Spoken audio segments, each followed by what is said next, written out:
Yeah, he missed a shift. We got a lot of guys missing shifts, you know, and I think it's because this is such an old, antiquated. What does that word mean? Antiquated. Outdated. Outdated, right? So I thought. But it looks nice, though. I thought I was using the right word. The transmission is old school, right? And it's like nothing. So I went to him. I said, "Hey, let me tell you something." I was like, "This thing is like nothing you're ever going to race again. All the other stuff you're going to race from here on out, it's going to have a short throw, it's going to be quick in and out of gear."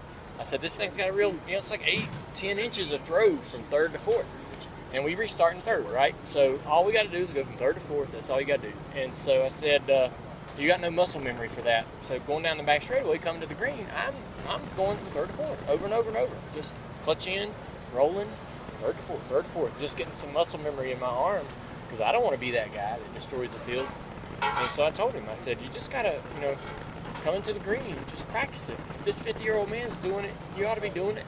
So I hope he'll do that, and I'm sure he felt bad about it. I didn't get angry about it or nothing. I mean, I was mad my car got destroyed, and I was really frustrated with the race because we came down here to Cordele, a lot of people watching. We had a lot of folks in the stands, and we had probably a good crowd watching on float.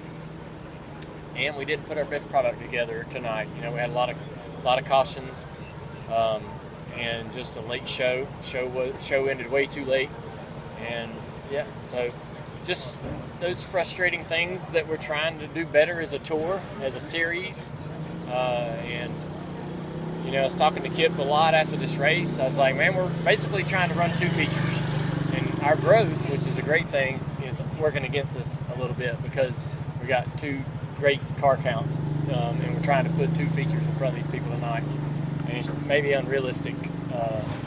And I think, you know, we had to start sooner or do something, and there's going to be some pushback to that from different people, but just to get our show done by 10 or 10:30. So there's a lot there. I was happy and had fun. I got to drive my car, and I hate that, you know, that I didn't get a good result or get something reasonable. I was sitting there in 5th going, all right, let's just get home.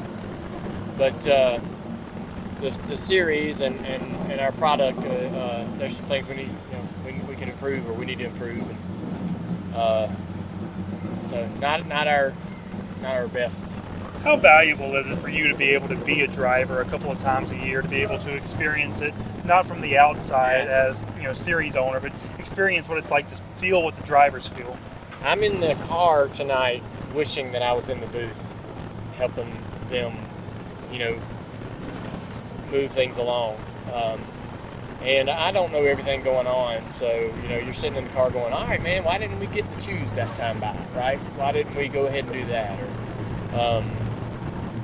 why, you know, every caution feels like it adds about 2 or 3 more laps than it should. And what are the reasons for that?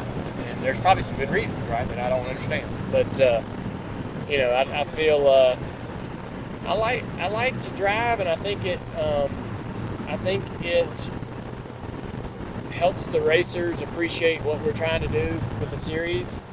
You know, if we just showed up and talked at a couple drivers' meetings throughout the year and didn't do anything else, they might think that they might question, I guess, our interest or our motives, and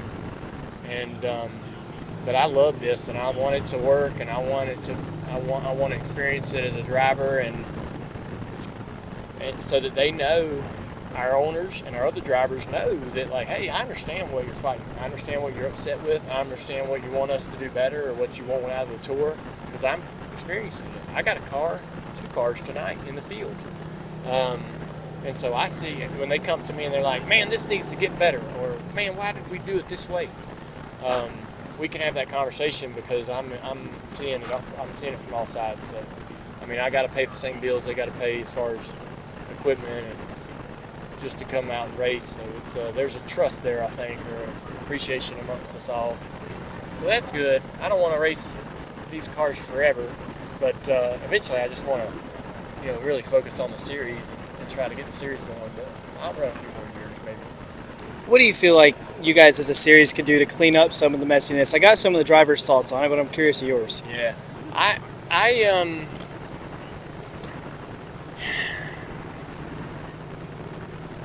I think that, it could be more bodies up in the booth. We need to establish the wave around or the free pass and the lineup and be getting the choose quicker. And we've got a great group that's been doing this a long time. But they, what we have going on really is we're trying to run a short track race like we always did before streaming. Now that streaming's here, you got to serve this in a neat little package. And so my request or my push to our team is like, look, we gotta flip our minds. The guys that have been doing this, our people in the booth and our people that are managing our staff that have been doing it as short trackers all their lives have to kind of shift their minds a little bit to really appreciate what they need to accomplish for the streaming audience. And so I know that doesn't answer the question, and our drivers have very fair arguments and disappointment, and I do too. I'm in the car and I was so freaking frustrated with all the cautions and just all the mistakes, and all the drivers' mistakes and everything else. We had a great opportunity to showcase the great things about this tour, and we missed it today. We missed that opportunity, and I hate that because I know the tour's awesome, and I want people to see it for what it really is. And we just didn't have our best night tonight. Shifting from series ownership perspective to team ownership perspective, how many positives are you taking away from this with Connor Hall's victory tonight? Yeah, Connor's going to take care of Connor. He's awesome. He's going to do what he does. Good driver, good winner, and we give him a good car, and he's going to finish good with it. I told him he can't be as rough as he used to be. We're going to clean it up a little bit when he's driving my car. But I don't want to be in the middle of no controversy, but especially as a series owner. So he understands that he's got to walk a straight line and buckle down. And man, he's done everything we've asked him to do. Awesome driver, 2-time champion, national champion. I'm not going to change a thing really about what he does on the racetrack. But everything we've asked him to do off the track, he basically gave up everything he had going on back home, his job, which was a great job. He's got to put everything on hold. Moved away from his girl, which they're very close, and that was a tough decision to take this opportunity and live down here. And he's got an apartment, he's rooming with a buddy, and he's at work every morning and working on our cars and getting everything ready and fixing my tore up cars. So he's doing great. So I'm enjoying. It's fun for me. This happens from time to time. When you bring guys into your car to get to know them, right? Get to know them as a person and get to understand what motivates them and what excites them. And then you become great friends, and next thing you know, you're trying to figure out how to get them that next opportunity, right? That's kind of where we are. I think we're there with Connor because he's had so much experience already. We're looking for ways to figure out how to get him chances in trucks or Xfinity or whatever it may be. He's going to win races for us all year long. That's the way I look at it. Did the late model stocks prove they can travel a little further outside of the bandwidth? I think that there's like one weekend out of the year where they'll accept some unique situation. And I don't know if we come back to Cordele next year. We'll talk to the track and see how they felt about it. I come down here Monday to do an autograph session for nothing. And I made a deal with the track. I said, I'm going to ask y'all to put this amount of money in the purse to raise the bottom of the purse up. I said, I'll come sign autographs at your store in town on Monday or Tuesday. Tuesday it was. So that's what we did. I can't do that every week, right, for all these tracks. But so I don't know if I don't know how we can make this deal work again if I can't somehow sweeten the pot for the track a little bit. And they're going to have to change their testing fees for next time, which I didn't see that on the radar until it's too late. But they're a great facility, and you go in the bathrooms and look around here at the buildings and stuff, and you realize why they charge what they charge, because it takes a lot to keep a place like this going and put everything they put into it. They've spent a lot of money here. I want to commend them on that. It was a great facility, and I think our teams enjoyed their trip. I know we talked a bunch of shit, so there's probably some people not too happy about dragging their cars home. But I think there's a weekend out of the calendar year where we could do something fun. I was talking to Brian, and he was like, a lot of our guys are north of us in Charlotte, like our car in Mooresville, right? That's where our shop is. There's a lot of people that race out of Mooresville, but there's also mostly, north of us, Winston-Salem, Virginia. That's where most of our teams are. So maybe going to Jennerstown is a realistic opportunity, right? That's maybe similar to Langley. I don't know. Just throwing that out there. Brian thought that might be a reasonable idea. So, but anyways, we take this one weekend and we go, hey, what fun thing can we do with it? Where can we go that we haven't been before that our teams would love to go to? There's not a lot of tracks on that list that's in that sort of 6 to 8 hour bubble, right? And but maybe we go somewhere we've been before. Maybe we go somewhere new next year. I've always wanted to go to the fairgrounds. You know that. I don't even need to race that race. I just think it'd be cool to take the tour there. And we really don't know how long we got the fairgrounds for, so that could be going any day. But so we might. That'd be a big ask for our teams. But we would certainly not do anything they didn't want to do. I thought this would be something they would enjoy, and we'll see if it's something we might come back to a year or two down the road. I wanted to ask you about the North Wilkesboro FS1 deal. I wanted to ask you about North Wilkesboro and the whole FS1 deal. I'm sure you really easily could have been a driver in that race, but you chose to be in the booth instead. Why did you make that decision? Well, I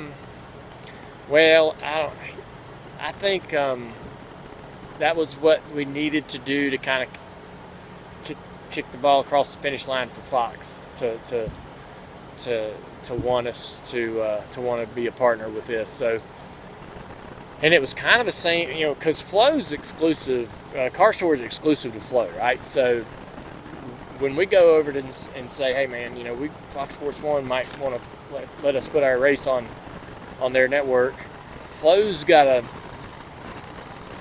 be like, well,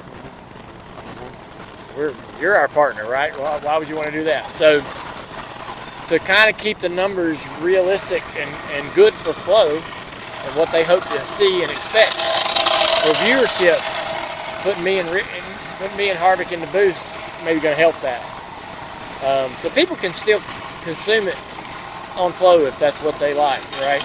It's not just going to be on Fox Sports 1, it'll be simulcast on both. So, I hope that it's a happy medium for everybody. It's not the perfect solution. Getting us on Flow is amazing for our teams. Getting us on Fox Sports 1 is amazing for our teams, and it's amazing for the tour. And we're going to have to do a damn better job than we did tonight to fit in that 1.5 hour window we got, because it ain't going to be no joke. Like, the Fox Sports 1 deal is going to be, hey, here's your window. Start your race, finish your race. And so we can't be, messing around and riding around under caution all night. So we'll go off the air without a finish.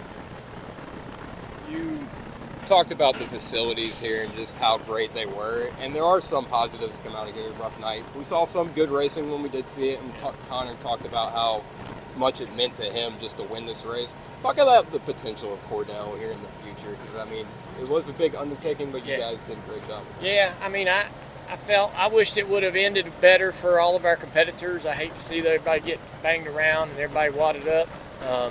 But we do that at a lot of racetracks. We have nights like that, and even just a couple hours up the road from the house. So I'm not going to put it on the location. And I know, I know everybody wanted to have a better night and a better experience, but we just, you have nights like this where this guys mistakes just kind of keep happening. But yeah, I don't know. Maybe after a couple weeks, everything kind of calms down. We'll take stock in what our competitors think and if they want to come back or not. And we're definitely going to probably always lean on our competitors to give us, the answers and the reasons why we should do this or that and the other. This tour can't survive if our competitors are unhappy and not doing what we want to do. So it's really their series. So we want to race where they want to race. I'm thankful they embraced this. That was my ask, and they embraced it. And we'll see what they thought about it. One more question for you. You guys announced the $50,000 to win Hickory race earlier this week. Did you feel like a big money marquee event is something that had been missing from the tour the past couple of years? Well, we just trying to get the numbers up, the purses up for our teams and our drivers. It certainly brings some attention to the tour, and you know, dirt racing, their purses are incredible, and they found a business model that's really helped them succeed. And so, you know, we're just we're trying to show, I guess, that short track racing can have those type of races in the calendar year, and hopefully we get a big car count. If our car count's great, I think that will continue to allow us to have those type of events. Because if you are putting up a lot of money, you're banking on that entry fee and all of those things, right, for those folks that are coming to try to make those races, pit passes and everything else. That's what's going to help you pay that purse. And when they don't show, when you put up $50,000 and you still get only 28, 32 cars like you do every week, that's going to be a red flag right there for anything like that in the future. So with dirt racing, when they put on those races, a couple hundred cars show up. You know, it's crazy. We're never going to get there, but it'd be nice to get 60.